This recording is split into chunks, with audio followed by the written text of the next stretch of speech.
সমন্বনা বিভাগের খবর পড়ছি আমি নাজমুল হক।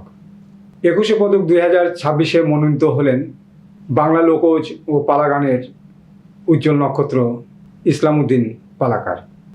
তিনি এই সংবাদ যখন প্রথম পেলেন, তিনি ছিলেন বেশ ব্যস্ত রেকর্ডিং স্টুডিওতে।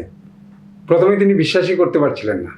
শিল্পকলা একাডেমি থেকে ফোন এলে এবং রেকর্ডিং স্টুডিও থেকে অভিনন্দন পাওয়ার পর তিনি কিছুটা স্বস্তি বোধ করেন। তাকে এ ব্যাপারে প্রশ্ন করা হলে তিনি বলেন, এই সম্মান খোদা তাআলার দান, এবং তিনি স্বীকার করেন, আমি কুদ্দুস বয়াতির শিষ্য। পাশাপাশি তার পরিবারও বেশ আনন্দিত এবং তার গ্রামবাসী তাকে অভিনন্দন জানিয়েছে।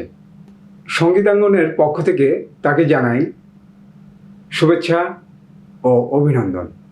সঙ্গীতাঙ্গনের সঙ্গে থাকুন এবং চ্যানেলটি সাবস্ক্রাইব করুন।